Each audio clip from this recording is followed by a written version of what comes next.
Terras do Sem Fim, de Jorge Amado. Vídeo 7. Tu não me viu no sábado dançando com Virgílio?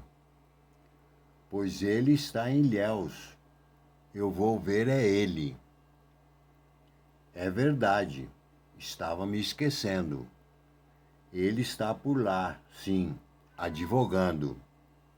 Rapaz de futuro, hein? Dizem que foi o coronel Horácio quem mandou buscar para ele dirigir o partido. Balançou a cabeça convencido. Se é assim, não digo nada. Só que aconselho, cuidado com Juca Badaró. Se afastou. Não valia a pena a conversa. Rapariga apaixonada é pior que moça donzela. Como Juca Badaró iria se arranjar, Margot desamarrava o lenço, deixava que o vento fizesse voar os seus cabelos. Uma sombra dizia pela escada. Melhor, uma sombra desliza pela escada.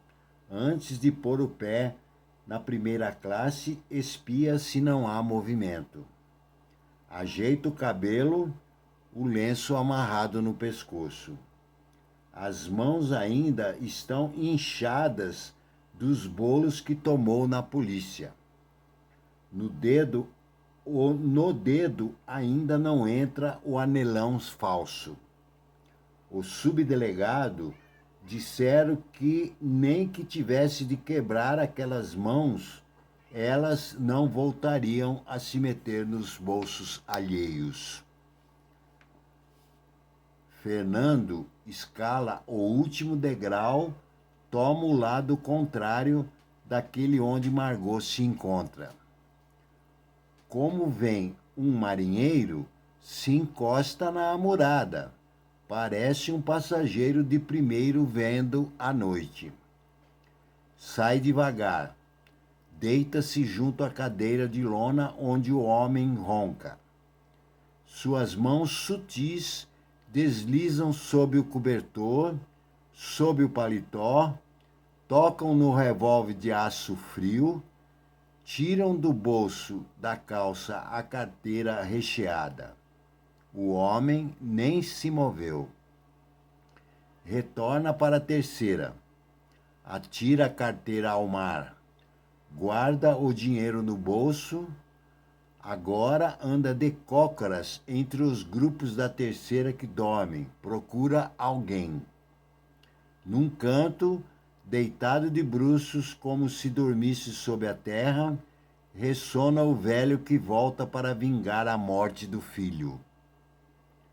Fernando tira de entre as notas umas quantas, coloca-as com toda a sutileza de que são capazes as suas mãos no bolso do velho. Depois esconde as notas que lhe restaram no forro do paletó. Suspende a gola e vai se deitar no canto mais distante, onde Antônio Vitor se imagina em instância, tendo junto a si o calor de Ivone.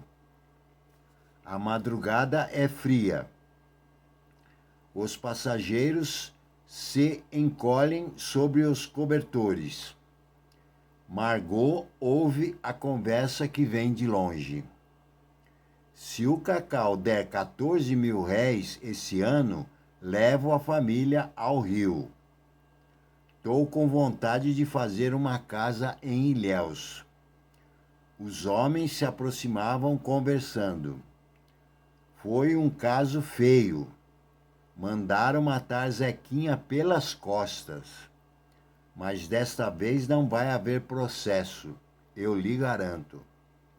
Vai esperando. Pararam diante de Margot, ficaram a espiar sem a menor cerimônia. O baixinho sorria sob um bigode enorme que alisava a cada momento. Assim você se resfria, menina. Margot não respondeu. O outro perguntou: onde é que você vai pousar em Ilhéus? Em casa de Machadão? Que lhe importa? Não seja orgulhosa, menina. Não é da gente mesmo que você vai viver? Olha aqui, o compadre Moura bem que pode te montar uma casa. O baixo riu, repuxando os bigodes. E monto mesmo, belezinha. É só dizer que sim.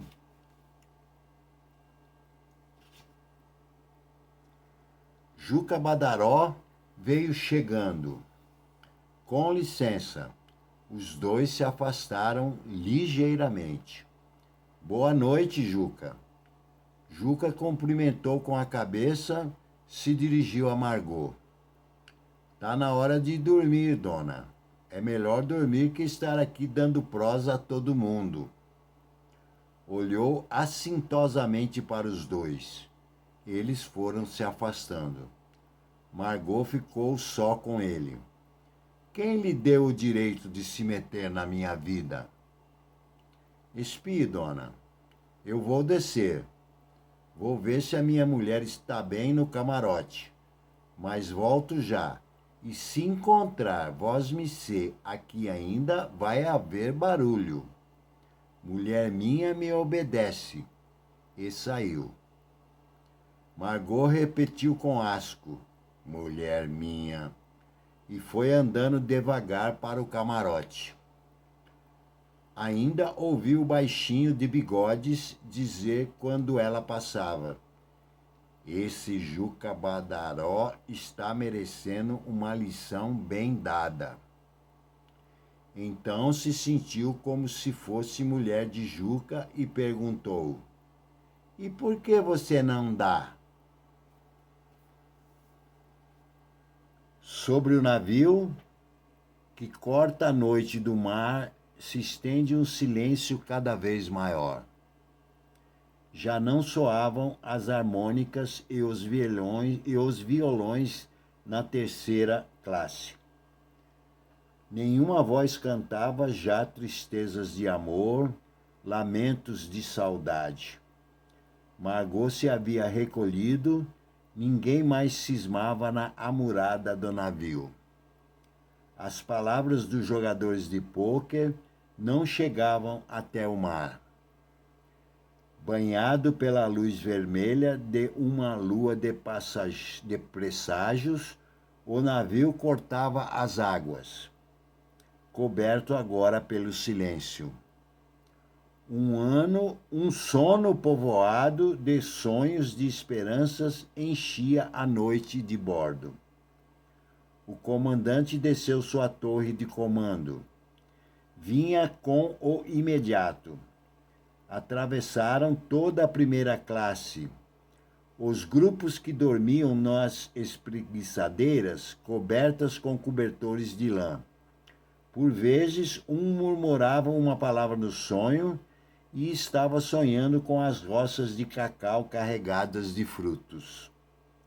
O comandante e o imediato desceram pela estreita escada e atravessaram por entre os homens e mulheres que dormiam na terceira, uns sobre os outros, apertados pelo frio. O comandante ia calado. O imediato assoviava uma música popular. Antônio Vitor dormia com um sorriso nos lábios. Sonhava talvez com uma fortuna conquistada sem esforço nas terras de Ilhéus, com sua volta à estância, em busca de Ivone. Sorria feliz. O comandante parou, olhou o mulato que sonhava. Virou-se para o imediato. Tá rindo, vê? Vai rir menos quando estiver na mata. Empurrou com o pé a cabeça de Antônio Vitor, murmurou: me dão pena. Chegaram junto à amurada na popa do navio. As ondas subiam revoltas. O luar era vermelho de sangue. Ficaram calados, o imediato acendendo seu cachimbo. Por fim, o comandante falou: por vezes me sinto como o comandante de um daqueles navios negreiros do tempo da escravidão. Daqueles em que vez de mercadorias traziam negros para serem escravos. Apontou os homens dormindo na terceira. Antônio Vitor, que ainda sorria. Que diferença há?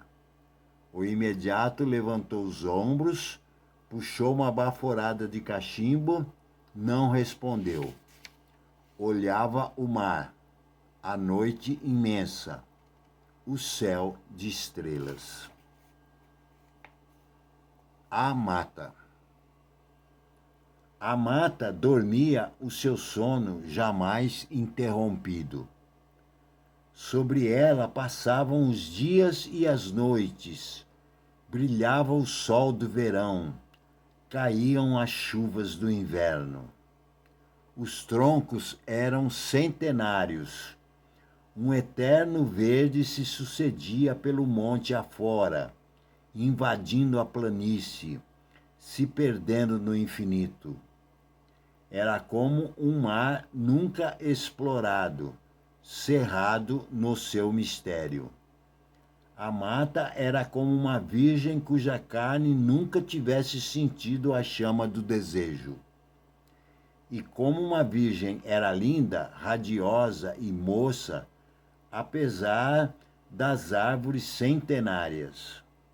Misteriosa como a carne de mulher ainda não possuída.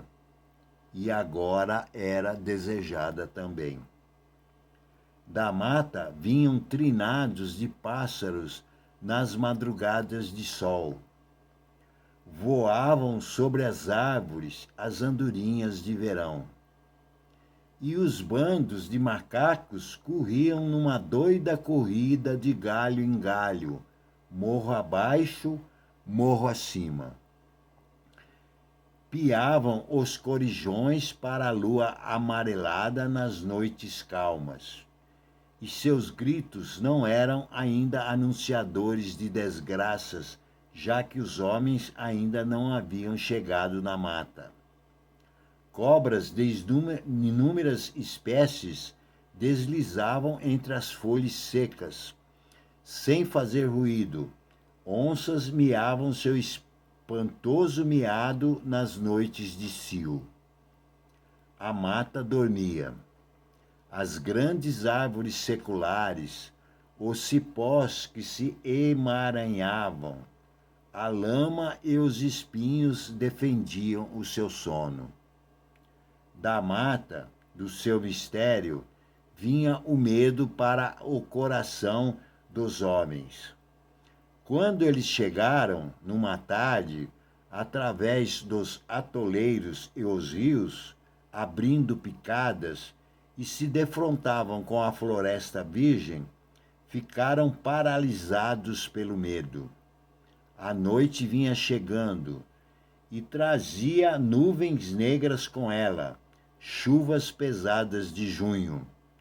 Pela primeira vez, o grito dos corajões foi, nesta noite, um grito agoureiro de desgraças. Ressoou com voz estranha pela mata. Acordou os animais, silvaram as cobras, miaram as onças nos seus ninhos escondidos, morreram andorinhas nos galhos e macacos fugiram. E com a tempestade que desabou, as assombrações despertaram na mata. Em verdade, teriam elas chegado com os homens, na rabada de sua comitiva, junto com os machados e as foices. Ou já estariam elas habitando na mata desde o início dos tempos? Naquela noite despertaram e eram o lobisomem e a caapora, e a mula do padre e o boitatá.